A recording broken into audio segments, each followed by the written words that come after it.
तो चलो, ये बहुत इंपॉर्टेंट लेक्चर है, लेक्चर नंबर 3, जहाँ पे मैं सब्ट्रैक्शन के बारे में बता रहा हूँ। याद रखना, सब्ट्रैक्शन किसी भी नंबर सिस्टम में करना बहुत आसान होता है, लेकिन प्रॉब्लम क्या होती है, हम लोग को बचपन से वही वाली बात है, अगर कॉन्सेप्ट बता दो यार फिर इसके बाद कोई मतलब नहीं है। कॉन्सेप्ट अगर पता हो तो फिर किसी भी नंबर सिस्टम की बात करो, लेकिन प्रॉब्लम हमारी आदत क्या होती है, डेसिमल में हम लोग रटे होते हैं, बाइनरी भी हमको रटा दिया जाता है, रट लो। 1 - 1 0 होता है, 1 - 0 होता है। क्यों, कैसे, कहाँ आता है, वो अगर बता दिया जाए तो मुझे किसी भी नंबर सिस्टम से अगर क्वेश्चन पूछा जाए मैं बता दूंगा। तो मैं चलता हूँ नंबर सिस्टम की, पहले डेसिमल की बात करते हैं, क्योंकि डेसिमल की हम लोग की आदत होती है, पूरा रटा होता है और आप मेथड खाली बताना कैसे करते हैं सब्ट्रैक्शन डेसिमल में, ठीक है। सर 9 - 2 आंसर कितना होगा? बहुत आसान है, नंबर सिस्टम की बात कर रहे हो 10, 9 - 2 7। बहुत अच्छी तरीके से मैं खुश हूँ सर, प्रॉब्लम है ही नहीं, मस्त इंजॉय कर रहा हूँ, और ये है आंसर। दूसरा एग्जांपल लेता हूँ, 2 9, और अब देखना ध्यान से सर, अब इसको माइनस करना है, अब बताओ क्या होगा। हमें अच्छी तरीके से पता होता, रटा होता है हमारे आंसर कि -7 आंसर होगा।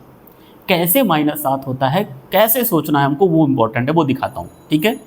सबसे इम्पोर्टेंट चीज़, सर ये 2 है और ये 7 है, ये छोटा है और ये बड़ा है, नहीं जाएगा, नहीं माइनस कर सकते। तो उस केसेस में क्या करते हैं, उधार लेते हैं। उधार को इंग्लिश में क्या बोलते हैं, बोरो लेते हैं। बोरो जब लेते हैं तो याद रखना, जब डेसिमल, जिस नंबर सिस्टम की बात आप कर रहे हो ना, जब भी आप उधार किसी से लेते हो तो वो 10 में चलता है। मतलब अगर मैं तुमसे बोलता हूँ इस बंदे को लेना पड़ेगा बोरो, और अगर आपने बोरो लिया है, अगर मैं बोरो को B से रिप्रेजेंट करूँ और 1 से डिनोट करूँ, बोरो लेना मतलब 1, बोरो ना लेना मतलब 0। तो बोरो लेना मतलब 1, और जब भी ये इंसान बोरो लेगा, बोरो लेने का मतलब है इसके पास 2 था और ये इस नंबर सिस्टम में बोरो ले रहा है, तो ये जो नंबर होता है वो बन जाता है क्या, 12। जब भी बोरो लिया जाएगा वो वही बोरो लेगा जिस नंबर सिस्टम की बात होगी। तो बोरो लेने का मतलब है वो 10 लेगा, 10 लेने के बाद ये हो जाएगा 12। 12 होने के बाद अब ये बड़ा हो चुका है 9 से, तो अब आप माइनस कर दीजिए, और अब जब माइनस करेंगे तो आंसर कितना आएगा, सर 3। ऐसा हो गया। अरे गुरुजी आंसर तो इसका -7 आना चाहिए, तो आप तो 3 लिख के बैठे हो। अब एनालिसिस की बात होती है, इसको बोलते हैं एनालिसिस। सबसे पहले ये बताओ, बोरो लिया गया है या नहीं। अगर बोरो लिया गया है तो बोरो आपने कितना लिया था, मतलब बोरो 1 का मतलब क्या है, 10 लिया है, तो बोरो आपने कितना लिया, सर 10। आंसर आपका कितना आया, सर आंसर आया 3। और जानते हो फाइनल आंसर आपका क्या होगा, फाइनल आंसर होगा, अगर आपने बोरो लिया है तो जो आंसर होगा वो माइनस होगा, ये पक्का कंफर्म है।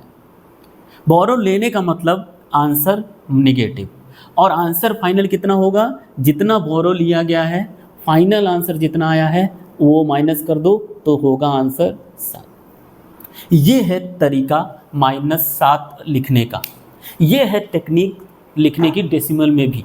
मतलब ये तो बहुत अच्छी चीज़ है सर, इसका मतलब बोरो लेने का मतलब है कि माइनस होगा आंसर पक्का, और बोरो लेने का मतलब है जब भी बोरो लिया जाएगा तो वो डिसाइड करता है कि 2 में कितना ऐड होगा, जितना नंबर सिस्टम होगा।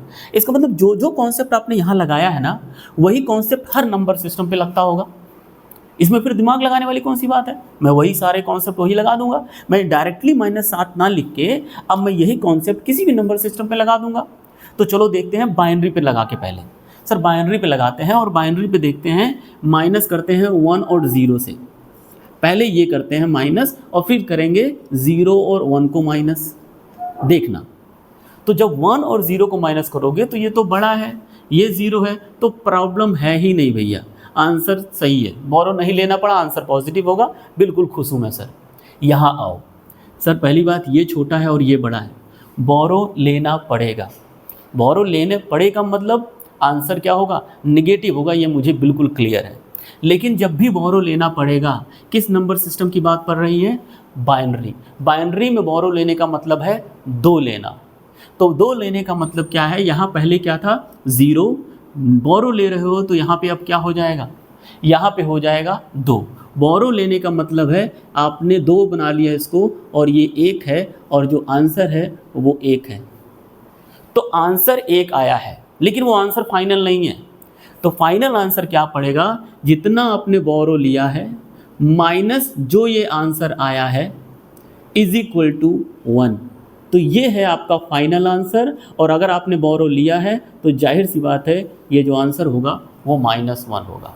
ये बिल्कुल क्लियर है।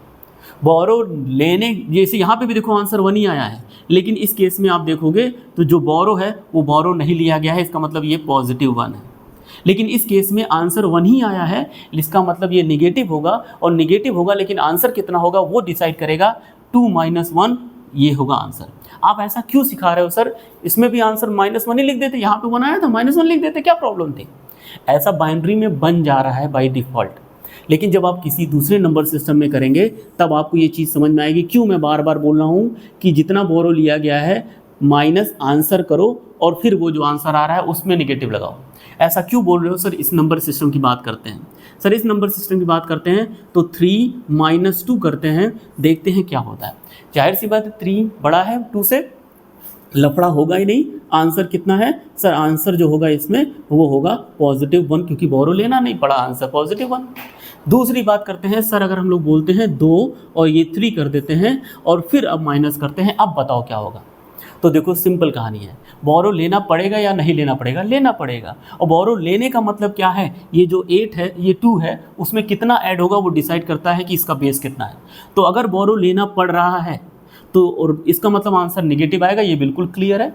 लेकिन ये कितना हो जाएगा 2, और ये कितना बोरो लेने का मतलब कितना ऐड होगा 4, तो इसका मतलब ये नंबर जो होगा वो 6 हो जाएगा बोरो लेने के बाद।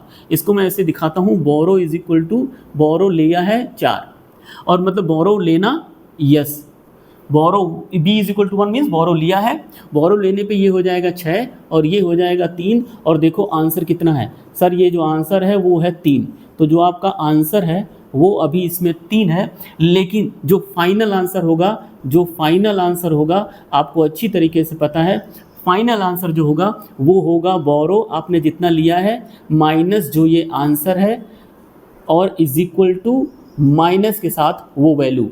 तो 4 minus answer, that means 4 - 3 is equal to -1। This is your answer. ये है तरीका किसी भी नंबर सिस्टम में सब्ट्रैक्ट करने का। फिर वही वाली बात, हम ये तो पढ़ चुके हैं, बहुत ज़्यादा आता है हमको, रटा हुआ है, कोई प्रॉब्लम नहीं। ये नंबर सिस्टम कभी कभी पूछा जाता है, और इस नंबर सिस्टम में भी हमको रटा दिया जाता है कि 1 0 माइनस करोगे तो 1 आएगा। इसमें जब माइनस करोगे तो बोल देते हैं कि बोरो b इज इक्वल टू 1, मतलब बोरो लिया गया है तो b इज इक्वल टू 1, और आंसर आपका कितना होगा 1। आंसर आपका होगा 1, ये वहीं पे रोक देते हैं, लेकिन फाइनली आंसर अगर देखोगे तो -1 ही होता है। लेकिन अगर रिप्रेजेंटेशन की बात करोगे, याद रखना रिप्रेजेंटेशन की बात करोगे तो इसको ऐसे रिप्रेजेंट किया जा सकता है, borrow is equal to 1 and answer is 3, borrow is equal to 1 and the answer is 1। तो ऐसे, ये तो हम अपने समझने के लिए लिख रहे हैं कि -1 होना चाहिए, लेकिन इस तरह के सब्ट्रैक्शन के केसेस में ना हम लोग यहीं पे रोक देते हैं। ये चीज़ें हम लोग नहीं करते हैं, ये चीज़ें हम अपने समझने के लिए करते हैं। हम इसको ऐसे इस चीज़ को ऐसे कंप्यूटर समझता है कि बोरो इज इक्वल टू 1, बोरो लिया गया है और जो आंसर आया है वो है 1, सॉरी आंसर है 3।